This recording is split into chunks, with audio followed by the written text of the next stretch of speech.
جسے زمین کا فرش، خاک کا فرش کہتے ہیں.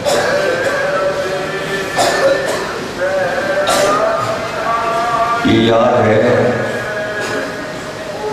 ان حسین کے قافلے کی ان عورتوں اور ان بچوں کی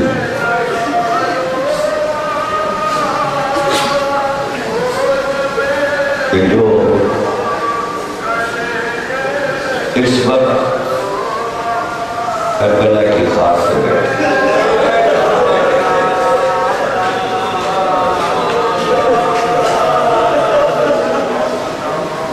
ظاہر ہے کہ ذکر حسین چاند رات سے اب تک آپ مسلسل سنتے رہے. گریہ اور رونے کے ساتھ آپ اس مجلس میں بیٹھتے ہیں یہ سننے کے لیے کہ مارکہ کربلا ہو چکا، اس کا نتیجہ کیا رہا. اس مجلس میں ہم واقعہ کربلا کا فیصلہ اور نتیجہ سناتے ہیں اور یہ گفتگو صدیوں سے ہو رہی ہے اور ہوتی ہے. عرصہ تو دینے بیٹھے ہیں آپ، اور ابھی مجلس کے بعد مجلس کے اختتام پر ہمارے نوجوان زنجیروں سے ماتم کریں گے جب مجلس ختم ہو گئے. اور کل اسی وقت اسی جگہ پر یوم زینب منانے آئیں گے. اس عظیم خاتون کا ذکر یوم زینب کے نام سے آپ اس شہزادی کی زندگی کے کارناموں کو سنیں گے، اپنے نانا کے دین کے لیے ان کی قربانیوں کا ذکر سنیں گے. اور ابھی ہم اس مجلس کے بعد امام بارگاہ شہداء کربلا میں 12 بجے اپنے مظلوم امام زین اللہ الدین کا ذکر کریں کہ جو ایسے وقت میں امامت پا رہے تھے کہ جب گھر لٹ چکا تھا. سامنے لاشیں پڑے تھے اور گھر کی بیویاں بے پردہ آ کے کربلا میں بیٹھی تھی اور سید سجاد اپنی امامت کا آغاز کر رہے تھے. یہ گفتگو بھی آج ہی ہو. اس مجلس کی حد تک اپنے بچوں اور جوانوں کو یہ بات محفوظ کروا دوں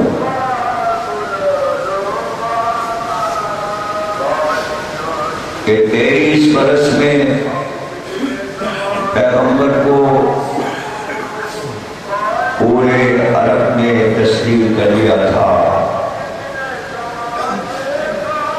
سب اللہ کا کلمہ پڑھنے لگے تھے اور اللہ کا نبی بھی سرکار کو ماننے لگے تھے. لیکن قرآن نے صاف صاف کہہ دیا تھا کہ انہوں نے نہ اللہ کو دل سے مانا ہے اور نہ حبیب آپ کو مانا ہے۔ بات دل سے ماننے کی تھی۔ اگر کوئی اعلان کرتا کہ دل سے نہ اللہ کو مانا نہ رسول کو مانا تو اس کو رد کر دیا جاتا یہ کہہ کر کہ کوئی انسان دل کا حال کیا جانے۔ اس لیے اللہ نے اپنی آیتوں میں اور رسول پر اترنے والی حدیث قدسی نے صاف بتا دیا کہ انہوں نے دل سے نہیں مانا۔ اللہ کا فرمان سچا ہے اور قیامت تک سچا رہے گا۔ دلیل اور ثبوت کے لیے کافی ہے کہ اگر اللہ اور رسول کو دل سے مانا ہوتا تو حسین قتل نہ کیے جاتے، امت اپنے نبی کا گھر نہ اجاڑتی۔ یہ کہہ دینا کہ کچھ لوگ تھے، کوفے کے لوگ تھے، کچھ لوگوں نے کیا، کچھ لوگوں نے کیا تو کیا پتہ نہیں تھا عرب والوں کو کیا ہونے والا ہے۔ اسی لیے 6 مہینے پہلے نکلے تھے تاکہ عربوں کو بتائیں کہ کچھ ہونے والا ہے، تمہیں کیا فیصلہ کرنا ہے، حاکم کا ساتھ دینا ہے یا حسین کا ساتھ دینا ہے۔ خطبے دے رہے تھے اللہ کے گھر میں کھڑے ہو کر، بے خبر نہ رہنا زمانہ کدھر جا رہا ہے۔ باتیں تاریخ کی، حدیث کی بھاری ضرور ہوتی ہیں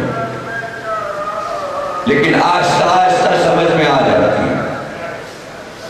انسان کوشش کرے تو انہی باتوں کو سمجھنے کے لیے اللہ نے عقل دی ہے کہ اپنے دین کو سمجھو اور دین کے خلاف ہونے والی سازشوں کو بھی سمجھو۔ صرف اپنی نجی زندگی میں اگر تم نے عقل استعمال کر لی تو یہ کوئی کارنامہ نہیں ہے۔ ثواب دین کا کام کرنے میں ہے، ورنہ زندگی تو جانور بھی گزار لیتا ہے۔ درندہ بھی اپنی جگہ پر بیٹھتا ہے تو اپنی جگہ صاف کر کے بیٹھتا ہے، اسے بھی پتا ہے گھر کہاں بنانا ہے۔ گھر بنانا درندے کو بھی آتا ہے، پرندوں کو بھی آتا ہے، کھانا پینا انہیں بھی آتا ہے۔ اپنی اولاد کو کھانا پانی دینا درندوں اور جانوروں اور پرندوں کو بھی آتا ہے، جبکہ ان کو عقل نہیں دی گئی، پھر بھی ان کو سب کچھ آتا ہے۔ انسان کو عقل دی گئی ہے، اپنی نجی زندگی گزارنے کے ساتھ ساتھ یہ بھی سوچنا ہے کہ اللہ کیا چاہتا ہے۔ ابھی حسن اور حسین چھوٹے تھے کہ آسمانی خبریں جبریل آ کر پیغمبر کو سنا جاتے تھے۔ ایک دن جبریل امین پیغمبر کے پاس آئے اور کہا بات تو خیر درود و سلام کے، پروردگار عالم ارشاد فرماتا ہے کہ آپ کی امت کے رنگ ڈھنگ اچھے نہیں ہیں، یہ امت آپ کے نواسے حسین کو قتل کر دے گی۔ آپ کیا سمجھتے ہیں کہ یہ چند جملے ہیں؟ کائنات پر چھا جائیں گے جملے، اور آج 1400 سال کے بعد انسان اللہ کے اس پیغام کو جو نبی پر اترا، فرمان الہی کو سمجھنے کی کوشش کریں کہ کیا کہہ رہا ہے اللہ۔ امت کے رنگ ڈھنگ اچھے نہیں ہیں، یعنی ہم نے مقدر نہیں کیا کہ حسین مارے گئے۔ جس راستے پر یہ امت جا رہی ہے وہ راستہ ختم ہوتا ہے جا کر حسین کے قتل پر۔ یہ انسان ذمہ دار ہوں گے، یہ مسلمان ذمہ دار ہوں گے، یہ امت ذمہ دار ہوگی شہادت حسین کے بعد۔ اللہ ذمہ دار نہیں ہے قتل حسین کا، امت ذمہ دار ہے۔ آپ امت کو بچانے کے لیے یہ مشہور کرنے اللہ یہی چاہتا تھا کہ حسین شہید ہو جائے، یعنی قتل کا الزام بھی، حسین کے قتل کا الزام بھی امت نے پلٹ کر اللہ پہ رکھ دیا۔ واہ علی امت، واہ اللہ کو ماننے والی امت کہ اپنے سر کا قتل اتار کر اللہ پہ رکھ دیا۔ ایسی مشرک قوم ہم نے تو نہیں دیکھی۔ سب سے بڑا شرک تو یہ ہے کہ اللہ کو کہنا کہ اللہ چاہتا تھا کہ حسین مارے گئے۔ اشرے پڑھ چکا ہوں سمجھانے کے لیے کہ اللہ کیا چاہتا ہے اور کیا چاہتا تھا۔ یاد رکھیے، بار بار سمجھاتا رہو، جب تک آواز اور ہمت ہے سمجھاتا رہوں گا، اس لیے کہ مجھے معلوم ہے کہ اتنا مشکل مسئلہ، جتنے مشکل مسئلے میں سمجھاتا رہا ہوں 40-50 سال میں کسی کی ہمت نہیں پڑی کہ سمجھائے، 10 کی طرح سمجھایا، اشرے پڑے سمجھایا کہ اللہ کیا چاہتا ہے اور اللہ کیا چاہتا ہے۔ امت کے کہنے سے، آپ کے کہنے سے یہ ہوگا کہ اللہ یہ چاہتا تھا اور اللہ یہ چاہتا تھا، نہیں، معصوم جو کہے گا، رسول اللہ جو کہیں گے ہم وہ بات مانیں گے۔ امت کے رنگ ڈھنگ اچھے نہیں ہیں، یعنی اللہ جو چاہتا ہے کہ امت فرمان اللہ پر چلے، بار بار کہتا ہے میرا ہر حکم تسلیم ہے، تمہیں ماننا ہے۔ آج ایک بچہ بھی یہ بات سمجھتا ہے کہ جہاں جہاں مسلمان آباد ہیں وہی قرآن جو سب کے گھر میں ہے اس کو اپنے سر پر رکھو اور ہاتھ میں لو۔ کیا تمام دنیا کے کروڑوں مسلمان قرآن کی بتائی ہر بات پہ چل رہے؟ قسم کھا کر ہر حاکم بتائے، عدلیہ حلف نامہ تو لیتی ہے، ایک ایسا بھی حلف نامہ جاری کرے کہ جس میں تمام دنیا اور اسلامی ملکوں کی عدلیہ یہ اعلان کرے کہ امت تمام پورے قرآن پہ عمل کرتی ہے۔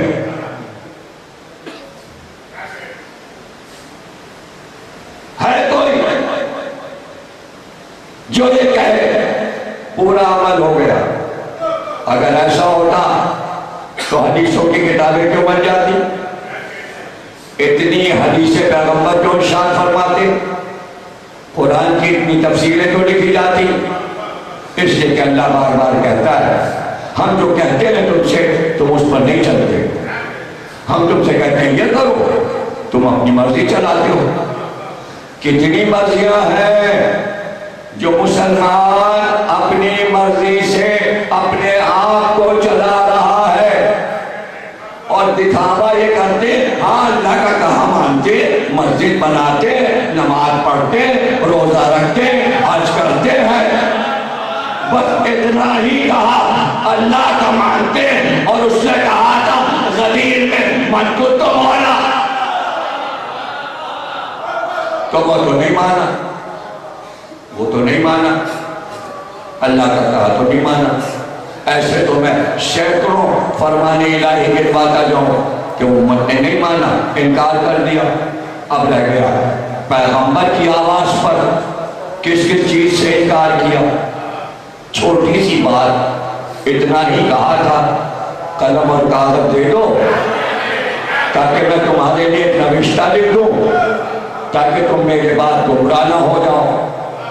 تو جواب کیا ملا؟ کتابوں میں درج ہے. اس کے معنی امت کے رنگ ڈھنگ اچھے نہیں تھے. جو امت قلم اور کاغذ نہ دے سکے وہ آگے کیا کرے گی؟ آگے ان کے ارادے کیا ہیں؟ اور ارادے سامنے آ گئے, کھلی ہوئی سامنے کی بات ہے.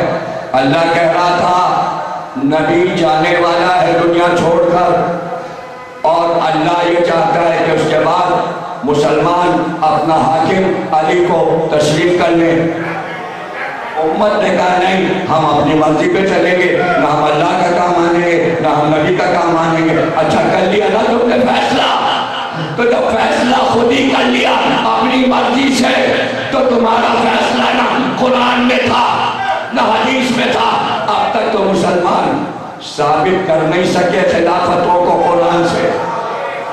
بس یہی اللہ کہہ رہا ہے رنگ ڈھنگ اچھے نہیں ہیں, اپنی مرضی چلانا چاہتے ہیں.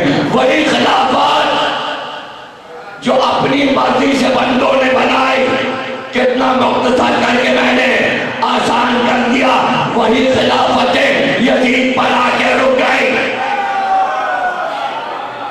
وہ چھٹا خلیفہ تھا, وہ چھٹا خلیفہ تھا مسلمانوں کا, اور بس اس کے بعد مسلمانوں کی رسوائیوں کے دفتر کھل گئے. اب آج تک واقعہ کربلا کے داغ کو مسلمان اپنے دامن سے صاف نہیں کر سکا. اسی کو جبریل نے آ کر کہا تھا آپ کی امت کے رنگ ڈھنگ اچھے نہیں ہیں. اعلان ہوا تھا, آیت اتری تھی ید اللہ فوق ایدیہم, اے رسول آپ کا ہاتھ اللہ کا ہاتھ ہے اور اللہ کا ہاتھ کسی کی بیعت نہیں کرتا. حسین منی وانا من الحسین, اگر رسول کا ہاتھ اللہ کا ہاتھ ہے تو حسین کا ہاتھ رسول کا ہاتھ تھا. بیعت طلب کی گئی حسین سے. یہ رنگ ڈھنگ اچھے نہیں تھے امت کے, بیعت طلب کی گئی.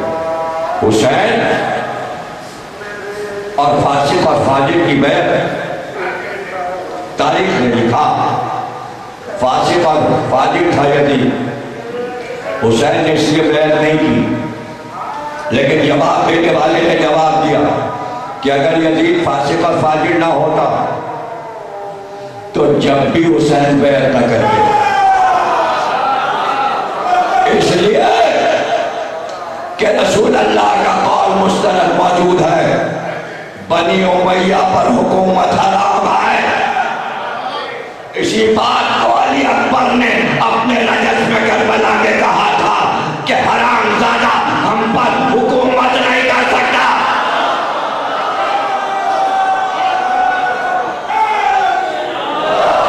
آل محمد پر وہ حکومت کرے گا جس کی ولادت میں نجاست ہو. ہو گیا فیصلہ, سن لیا آپ نے شام غریبہ. یہی فیصلہ حسین کا تھا کہ نجس لوگ ہم آل محمد پر حکومت کریں گے. کس نے حق دیا ہے کہ امت رسول کی اولاد پر حکومت کرے؟ بس کلیئر بات سامنے, یہ ہے کربلا کا فیصلہ. حسین نے بتایا حکومت کا حق آل محمد کو ہے, اس کے علاوہ کسی کو نہیں ہے. اب کوئی پوچھے گا ہم سے کیا آپ نے کیا پڑھا, جواب دو جو بہت نعرے یا مہدی کے لگاتے ہیں ان کو یہ پتہ نہیں ہے کہ حکومت مہدی کی ہے یا دنیا کے حاکموں کی ہے. آنا ہے نا امام مہدی کو, تو کون ہے امام مہدی؟ آل محمد. یعنی اللہ آل محمد کو حکومت دلا کے رہے گا. اب کیا چیز جو بچے کے سمجھ میں نہیں آئی, آپ تو سمجھ لو، یعنی جب تک امت چاہے نافرمانی کر لے، ایک دن مقرر ہے وہ آئیں گے، اور تصدیق امام مہدی کی کرنے کے لیے رجت ہے، حسین آئیں گے، حسین آئیں گے، پھر سارے امام آئیں گے، پھر رسول اللہ آئیں گے، اور پھر کربلا کے واقعے کا انتقام امام مہدی لیں گے۔ صرف چاہنے والوں کو تھوڑی زندہ کریں گے، ظالم بھی زندہ کیے جائیں گے۔ اور جو آج ہماری مجلسوں کا مذاق اڑاتے ہیں، یہ قاتلان حسین میں شامل ہیں، یہ بھی زندہ کیے جائیں گے، اور انہیں بھی امام مہدی اپنی ذوالفقار سے قتل کریں گے۔ آج بچ جائیں۔ قرآن نے کہا استہزاء، لفظ آیت میں استہزاء، شہزادی نے یہ لفظ اپنے خطبے میں استعمال کیا ہے کہ جو لوگ قرآنی آیات کا استہزاء یعنی مذاق اڑاتے ہیں، وہ جان لیں گے کہ ان کو اللہ کیا سزا دینے والا ہے۔ یعنی اللہ کے جملوں کا، اس کی آیات کا مذاق یاد رکھنا۔ ہر امام اللہ کی آیت ہے، کربلا کا ہر شہید اللہ کی آیت ہے، عباس بھی اللہ کی آیت ہے، ان سب کے عمل ایک عمل معصوم کا اللہ کی آیت ہے۔ تو حسین نے شجاعت کے ساتھ انکار کیا، دیکھیے ایک ہے انکار، ایک ہے شجاعت کے ساتھ انکار، یعنی بزدلوں سے لڑنے نہیں آئے ہو۔ اس لیے واقعہ کربلا کو کہتے ہیں جنگ کربلا۔ جنگ کربلا کیوں کہتے ہیں؟ جنگ کربلا اس لیے کہتے ہیں کہ حسین نے اپنا لشکر تیار کیا، میمنہ، میسرہ، قلب لشکر، ایک طرف حبیب ہیں، ایک طرف زہیر ہیں، قلب لشکر پہ علی اکبر ہیں، علمدار فوج عباس علمدار ہیں، اپنے سپاہیوں کو تیار کیا۔ حسین کو اعتماد کتنا ہے کہ میری فوج کا 10 سال کا بچہ بھی ایسے لڑے گا کہ زمانے میں یادگار رہ جائے گا۔ کربلا کی ماں نے چاہا کہ میرے بچے لڑے تاکہ ثابت ہو جائے کہ رسول کے گھرانے کی عورتوں کی شجاعت یہ تھی کہ وہ اپنے بچوں کو سپاہی بنا کر میدان کربلا میں بھیج رہی تھی اور ان کی جنگیں دیکھ رہی تھی۔ اس لیے کہتے ہیں جنگ کربلا، اس لیے ہم کہتے ہیں میر انیس مرزا نوید کو پڑھا کیجئے، یاد کیجئے، بچوں کو مرثیہ یاد دلائیے، رٹائیے کہ کیسے اور محمد لڑے، اسلام مسلم نے کیسی شجاعت سے جنگ کی، بچوں کو بتائیے۔ 14 سال کے قاسم علی کی شان سے لڑے، بچوں کو سکھائیے۔ 18 سال کا علی اکبر کیسی جنگ کر رہا تھا، عباس جب فرات پر گئے تو کیسی جنگ کرتے ہوئے گئے، اور پھر 57 برس کے میرے حسین نے وہ جنگ کی کہ کربلا کو ہلا دیا، کربلا کو ہلا دیا۔ آسمان سے مرحبا کی صدائیں آئیں، آسمان سے فرشتوں نے مرحبا کی صدائیں بلند کی۔ کیا جنگ لڑی ہے حسین، کیا ذوالفقار کے جوہر دکھائے، لیکن جنگ دیکھنے والی شہزادی زینب تھی، وہی گواہ ہیں، وہی بتاتی ہے میرا بھائی شجاعت سے جلال میں لڑتا جاتا، مگر ہر بار پہ کہتا جاتا تم نے میرے 32 سال کے بھائی کو مارا، اب میری لڑائی دیکھو، تم نے میرے 18 سال کے جوان بیٹے کو مارا، اب میری لڑائی دیکھو۔ 2 بار حسین